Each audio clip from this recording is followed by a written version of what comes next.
Meus irmãos, a paz do Senhor Jesus, tudo bem com vocês? Graças a Deus, estamos aqui para mais uma lição de célula.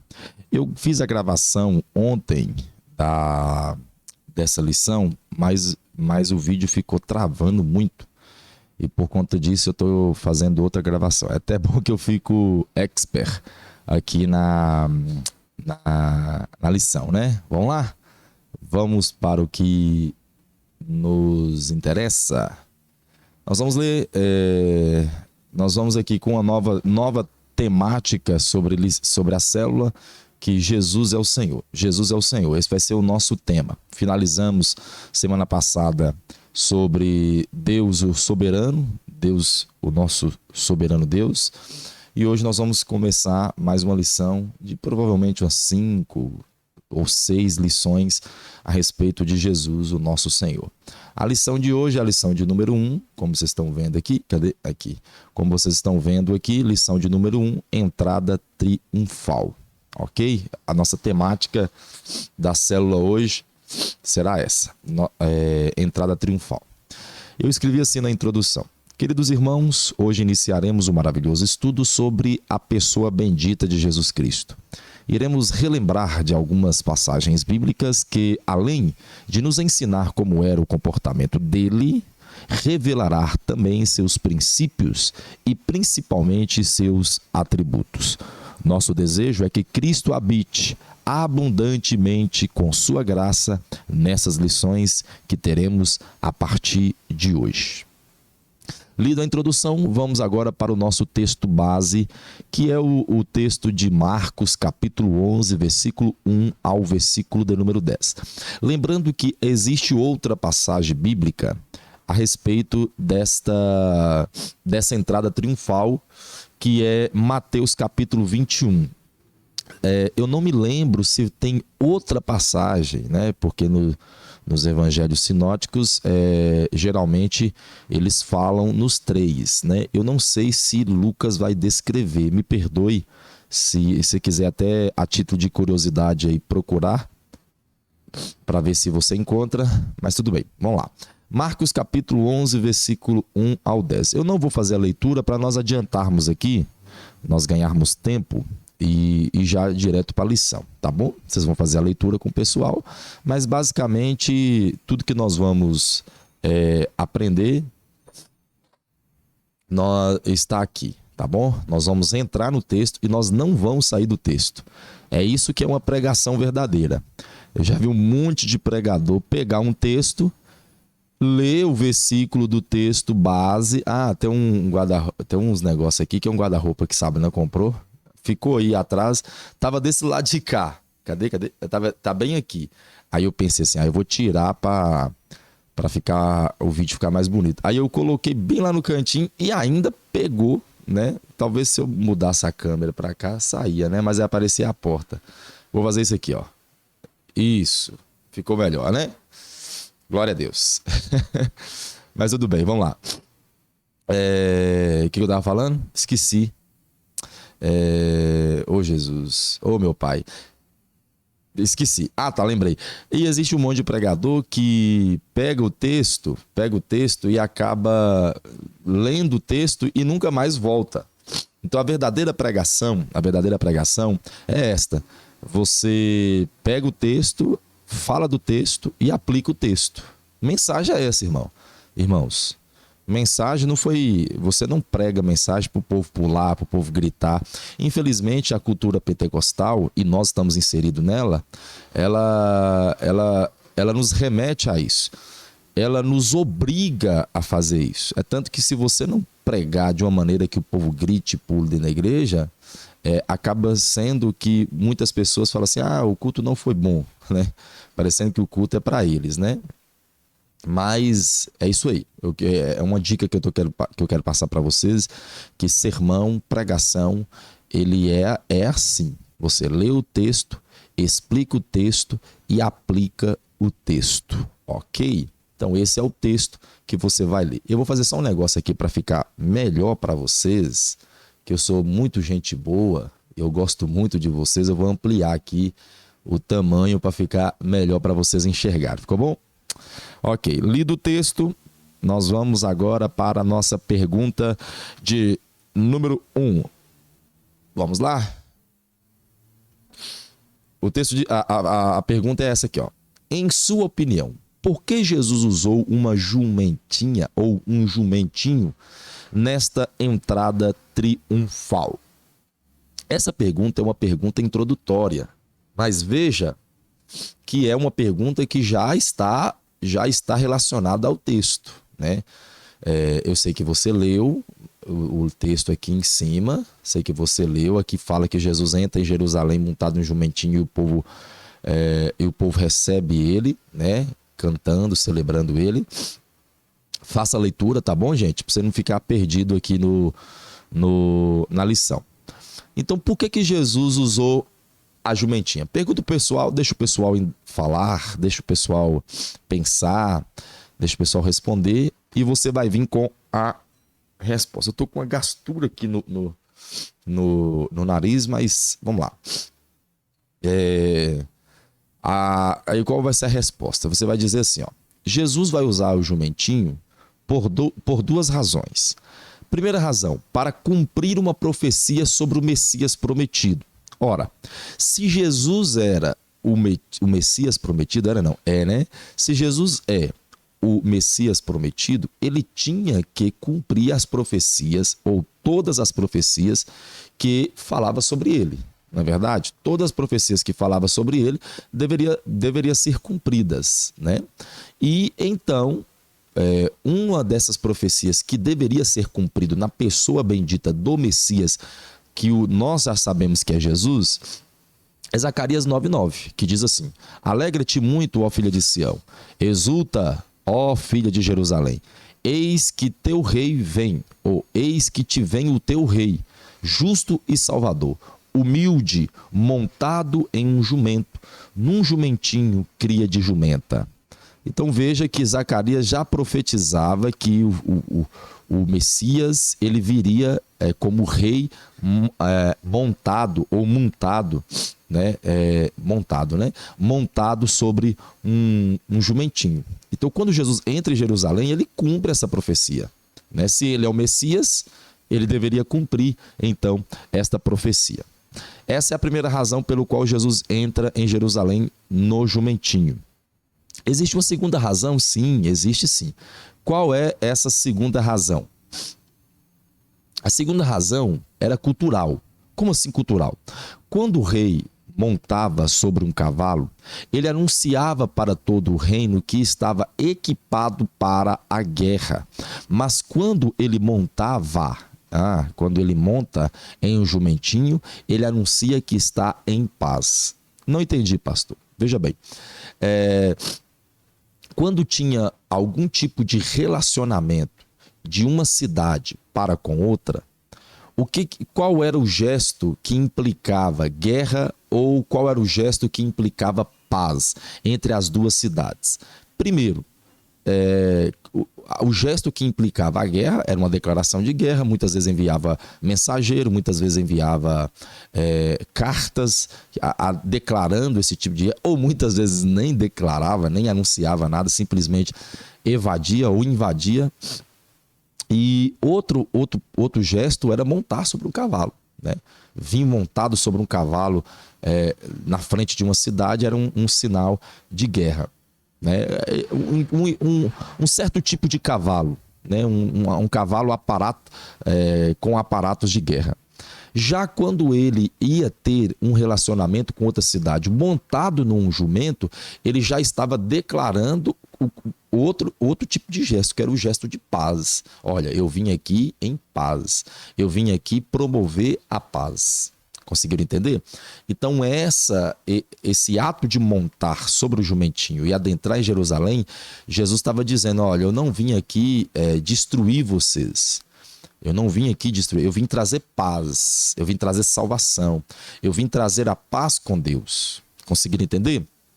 Glória a Deus, aleluia. Então, por que Jesus montou sobre o jumentinho? Para cumprir a profecia e segundo, para declarar paz, Deus com os homens, ok? Essa então é a nossa primeira pergunta. Segunda pergunta: você conhece outro rei famoso da Bíblia que também viveu a mesma experiência que Jesus viveu? Eu acho que nem você sabe disso, né? Você conhece algum rei da Bíblia que viveu uma experiência parecida com a que Jesus vivenciou? Você, líder de célula, você conhece? Né? Deixa o pessoal responder, indaga aí, faz um suspense aí com o pessoal, né? E vem com a resposta. Sim, existiu um rei muito famoso que viveu experiência parecida. É só ler o texto de 1 Reis, capítulo 1, 38 e 39, que diz assim: então desceu Zadok, o sacerdote, Natã, o profeta, e Benaia, o filho de Joiada, e a guarda real. Fizeram montar quem? Salomão.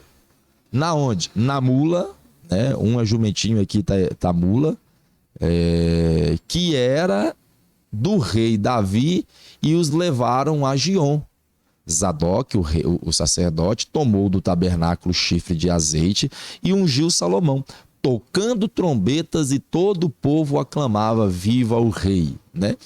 Não é igual, é parecido, né? É parecido, mas aí é só mesmo uma pergunta a título mesmo de conhecimento. Se vocês julgarem, né? Aí é uma liberdade que eu dou dando para vocês. Que essa seja a primeira pergunta, tranquilo, ótimo, pode ser, né?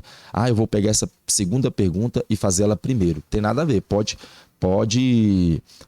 inverter aí as ordens, né? Eu acho que eu deveria até ter feito isso, né?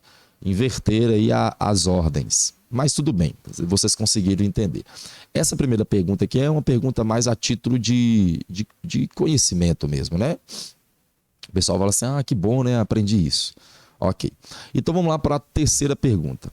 Por que os habitantes de Jerusalém estendiam suas roupas ao chão e balançavam os ramos quando Jesus ia passando montado ao jumentinho? Você acha que aquela atitude foi verdadeira? Deixe os participantes responder. Deixa o pessoal responder, aí você vai vir com a resposta. Esses atos praticados pelos habitantes de Jerusalém eram feitos somente em uma calorosa saudação de bem-vindas a um rei. Em outras palavras, eles estavam dizendo que Jesus era rei e que ele era bem-vindo naquele lugar. Veja bem, esse ato de receber montado sobre um jumentinho, e pegar as suas roupas, colocar ao chão, pegar os ramos, se eu não me engano, ramos de oliveira, de palmeiras, não lembro, e ficar alvoroçando para ele e gritando: Hosana, bendito é aquele que vem em nome do Senhor. Esses atos praticados pelo povo de Jerusalém implicava que o povo estava dizendo: olha, nós confessamos que você é rei, e além de confessarmos que você é rei, que no caso o Senhor é rei, nós dizemos: seja bem-vindo. Tu és bem-vindo aqui na nossa cidade. Tu és bem-vindo como nosso rei. Ok? Nós te aceitamos como rei. Então essa era a mensagem que o povo de Jerusalém estava pronunciando a respeito de Jesus. Essa mensagem, ela pegou tão mal ao coração dos fariseus, dos religiosos, que eu não sei se você sabe, 6 dias depois Jesus foi morto, né? Eles já tinha algo planejado, com certeza, mas eles anteciparam aí, quem sabe, né? Muito por conta disso. Então veja que quando o povo faz esse tipo de atitude com Jesus Cristo, eles fazem dizendo isso: olha, nós estamos confessando que o Senhor é rei e dizemos que o Senhor é bem-vindo, tu és realmente o nosso rei, tu és bem-vindo neste lugar, ok? Mas a minha pergunta de número 3, elas são duas em uma, não é verdade? Eu perguntei o que significava colocar as roupas no chão e balançar os ramos. Eu já expliquei que era uma saudação calorosa e uma proclamação, né? E a segunda pergunta foi: vocês acham que aquela atitude foi verdadeira? Olha o que eu respondi aqui, ó. Foi verdadeiro? Podemos dizer que, a princípio, no calor das emoções, sim, foi verdadeiro. Mas não podemos nos enganar com as emoções, porque foram esses aí que reconheceram Jesus como rei, que 6 dias depois estavam gritando: crucifique-o, crucifique-o, crucifique-o. Então veja que, e aqui eu já vou fazer um alerta aqui, ó. Olha o que eu coloquei aqui: cuidado com as emoções. O povo viu Jesus adentrando, montado no jumentinho. É lógico que o povo de Jerusalém sabia que o Messias um dia viria montado no jumentinho. É lógico. Quando eles olham o cumprimento da profecia de Zacarias, eles se empolgam, dizendo: olha, ele realmente é o Messias, né? Lembrando que eles tinham uma ideia errada de como o Messias viria, que eles pensavam que ele ia ser um imperador, um rei dominante, fisicamente, mas Jesus não veio assim. Jesus veio como dominador, rei dominante, imperador, rei dominante do mundo espiritual. E no calor das emoções, eles começaram a gritar que Jesus era o rei. E aqui, eu mais uma vez quero destacar o cuidado com as emoções. O quanto que as emoções, ela pode nos prejudicar, né? E eu vou dar um exemplo claro para vocês, que acontece muito na igreja pentecostal e não acontece isso nas igrejas tradicionais, ou, né, muito pouco mesmo, quase nada. É aquela questão de apelo. Quem quer aceitar Jesus? Eu mesmo já fiz muito isso no começo do ministério. Mas hoje eu entendo que não há necessidade disso. Primeiro, porque quem quer Cristo, quem deseja Cristo, quem é iluminado por Cristo, ele não precisa desses subterfúgios, esses gatilhos. A palavra de Deus é o gatilho que faz a pessoa reviver, que faz a pessoa se compromissar, que faz a pessoa se dedicar ao Senhor. Não é esse quem quer aceitar Jesus, né?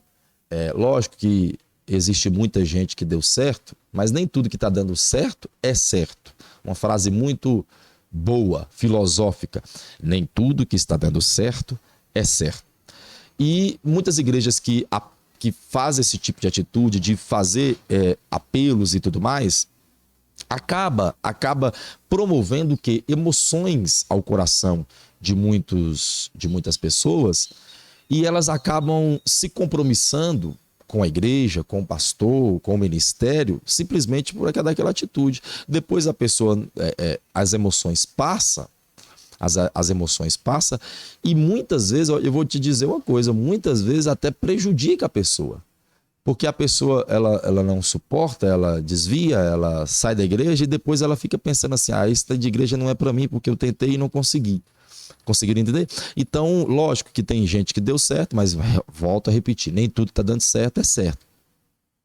Mas existe uma maioria esmagadora de pessoas que se compromissaram com a igreja, ou quem sabe com Jesus, simplesmente no calor das emoções. Olha o que o povo fez aqui no calor das emoções.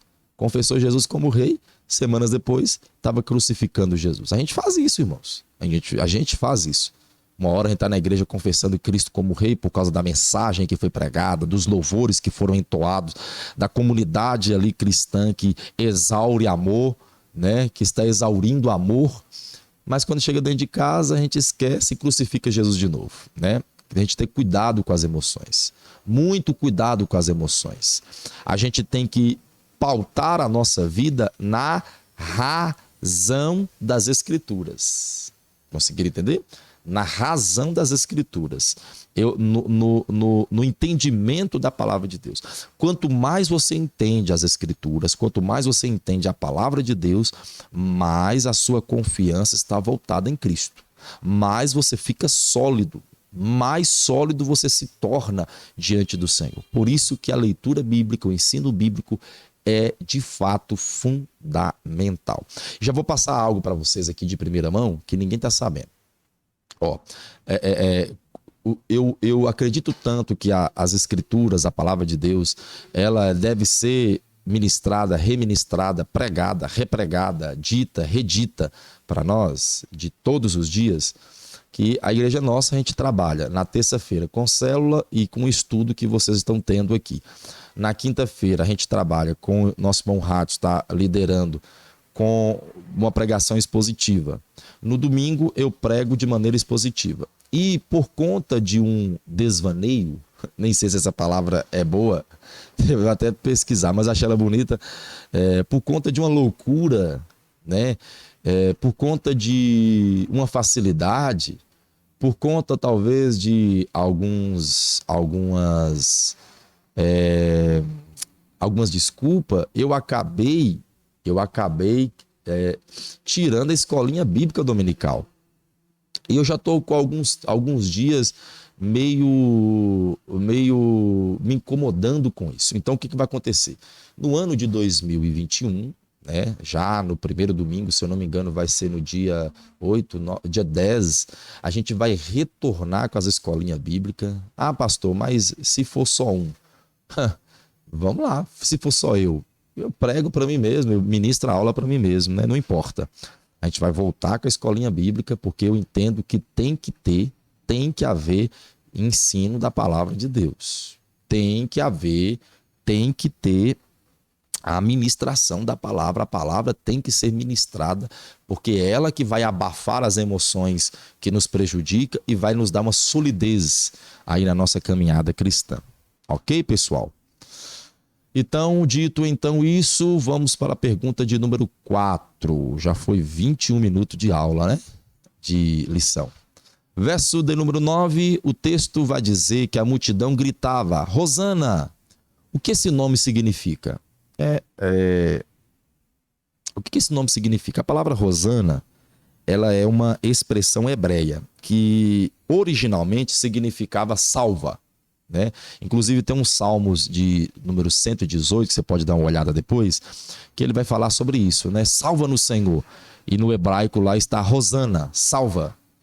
Então quando o povo hebreu gritava Hosana, a princípio, a raiz Hosana significa assim, ó, Salvador. Salvador, bendito é aquele que vem em nome do Senhor. Tu és o Salvador, tu és o Senhor. Só que ao longo do tempo, essa palavra Hosana, ela, além de significar Salvador, ela acabou se tornando uma palavra de adoração. Hosana, hoje, é utilizado muito também como... Só para você ter o que eu estou querendo dizer, exemplificando, que Hosana, hoje, é a mesma coisa de você falar assim, glória a Deus. Hosana ao Senhor, glórias a Deus, que é o Salvador. Bendito seja o nome do Senhor que nos salva. Então acabou sendo uma expressão também de louvor.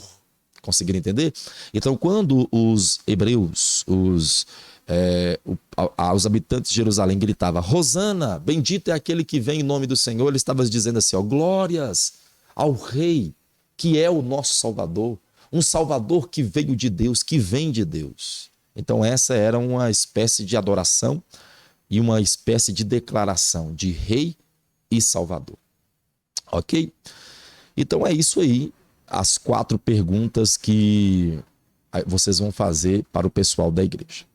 Aí eu tenho aqui a lição do texto. O que esse texto está nos ensinando? Eu separei aqui 3 ou foi 4? 3 lições. 3 lições a respeito desse texto que nós lemos. Vamos lá, para a primeira lição. Primeira lição que podemos extrair do texto é sobre a humildade de Jesus. Pois, mesmo sendo Deus e Rei de toda a terra, ele montou num jumentinho, um animal de carga. A humildade de Cristo é de fato algo que todo cristão tem que aprender e principalmente praticar. Qual é a primeira lição que podemos extrair dessa entrada triunfal? É ver o rei. Lembrando que nós não estamos falando de um rei qualquer. Nós não estamos falando de um rei Henrique III, ou um rei, sei lá, quem é que seja, um rei Salomão. Nós estamos falando do Rei dos Reis e Senhor dos Senhores, o Rei de toda a terra, o soberano poderoso da terra. Então, esse Deus, ele montou no jumentinho, né? E ele poderia ter usado outro tipo de animal, quem sabe um animal mais caro da época, né? Não sei, eu não sei como é que era, qual era o valor de um camelo, né? De um dromedário, de um cavalo asalão, sei lá. Não sei.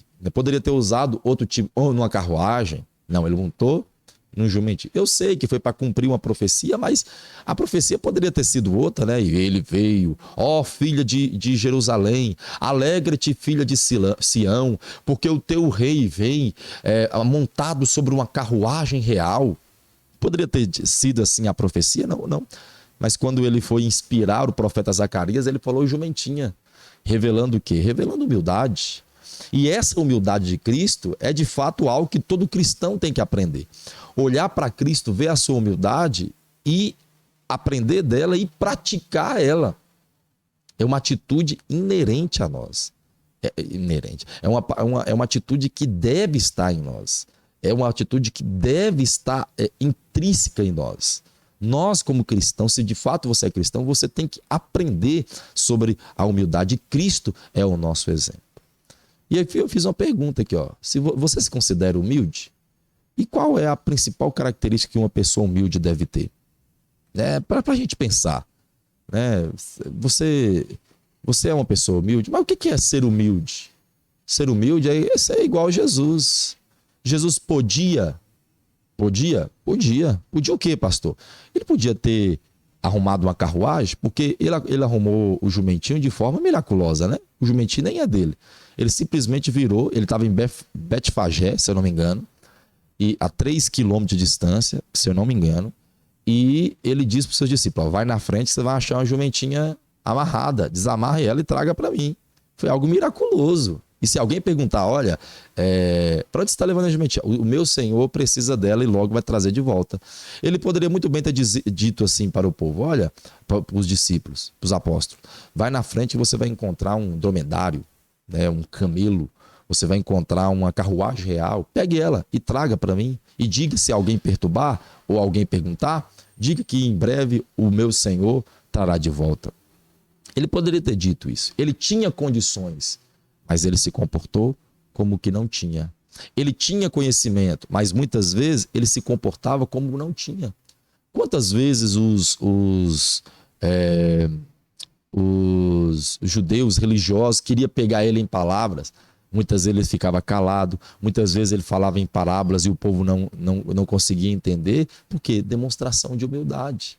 Demonstração de humildade quando ele lavou os pés dos discípulos, demonstração de humildade quando ele andou com os pobres e ajudou os caídos. Isso tudo, irmão, são características que nós devemos ter. E a pergunta é, você é humilde? Você se considera humilde? Se não, está precisando andar mais com Cristo para aprender isso sobre ele, com ele. Amém? Segunda lição que podemos extrair do texto é sobre Jesus sendo aclamado rei. Perceba que em momento nenhum ele relutou essa aclamação. Por quê? Por que nós olhamos para alguns textos, como por exemplo, João capítulo 6. O povo queria conclamar Jesus rei e ele não aceitou. Né? Por que ele não aceitou? Porque não era o tempo, não era a hora. Meu Deus, passou uma moto aqui, não sei se vocês conseguiram ouvir aí. Mas veja bem, ele não aceita ser conclamado rei, não é porque ele não era rei, é porque não era a hora. Aqui em Marcos 11, Jesus aceita ser conclamado rei, por quê? Porque de fato ele era o rei. Por isso que ele não relutou. Ele é o rei de toda a terra. Por isso que ele aceitou ser aclamado rei, ou salvador, ou senhor naquele lugar. E quando eu olho para Jesus sendo rei, olha que coisa mais interessante e importante, confortadora, nós conseguimos entender.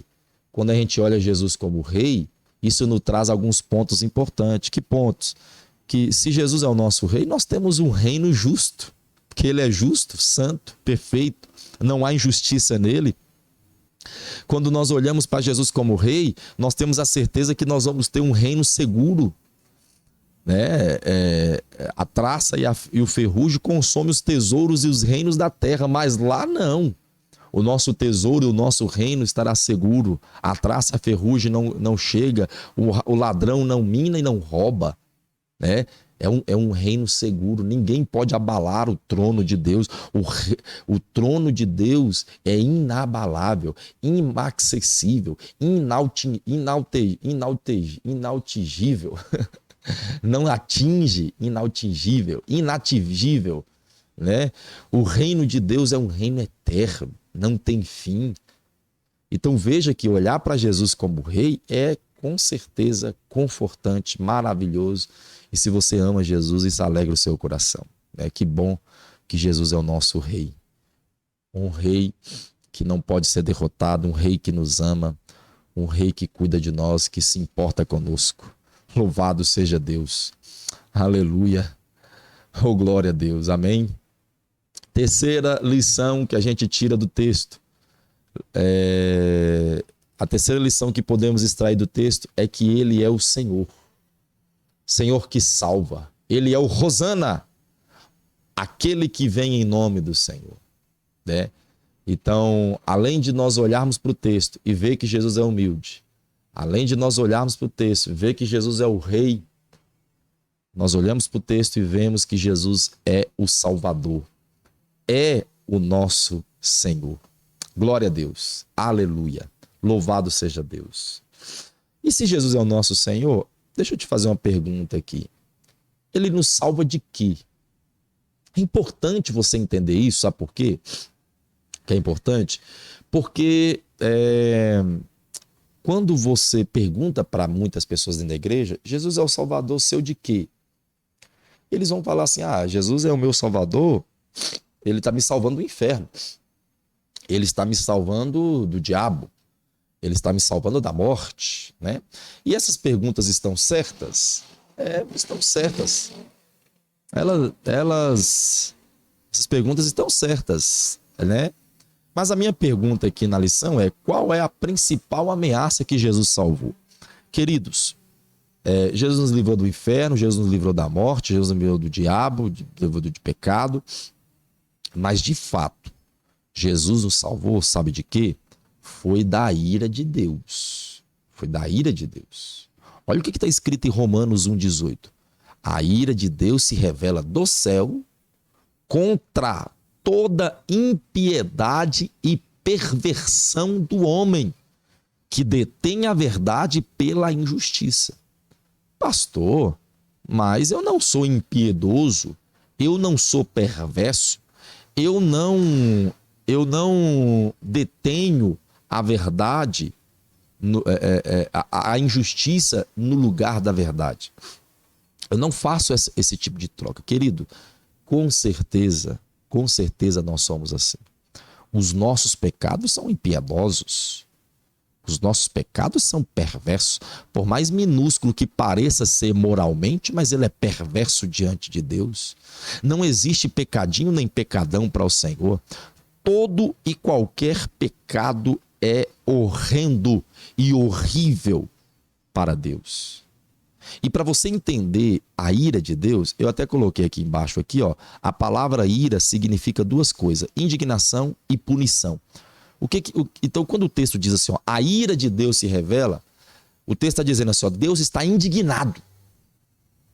E pelo fato de estar indignado por causa do pecado, ele vai punir, ele vai pesar a mão, ele vai destruir, ele vai matar, ele vai varrer, vai limpar da face da terra toda e qualquer pessoa que estiver em pecado.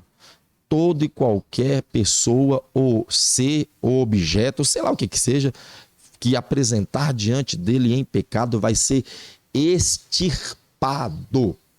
Ixi, pastor, mas aí o senhor está pintando um Deus muito, muito terrível. Um Deus um Deus muito carrasco. Não é assim que o Senhor está pintando Deus quando o Senhor diz isso? Só que a gente tem que lembrar uma coisa, irmãos. A gente tem que lembrar a santidade de Deus. Deus é um Deus tão santo, tão santo, tão santo, que ele não suporta.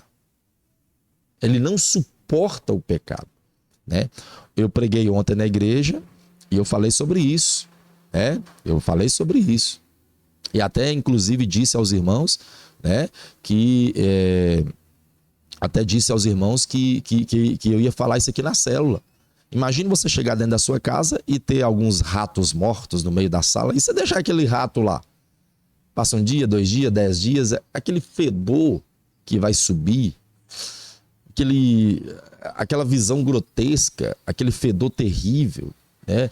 O que as pessoas que passam na rua vai pensar da sua casa, né? Uma casa com ratos mortos, lixos jogados. Irmão, nenhum ser humano na face da terra em sã consciência suporta ver ratos mortos se decompondo no meio da sala da sua casa. Nenhum ser humano normal consegue suportar isso. Imagina Deus. O pecado é infinitamente pior para Deus do que você permitir que ratos mortos, estripados, tenham a sua carne decomposta na sua casa, aquele fedor horrível na sua casa. Para Deus é pior. É por isso que Deus revela a sua santidade, a sua ira, porque ele não suporta. É algo automático. Pecado chegou perto de Deus, é automático. Ele extermina, ele mata, ele tira, ele limpa, ele joga alvejante, ele joga no lixo, porque ele não suporta.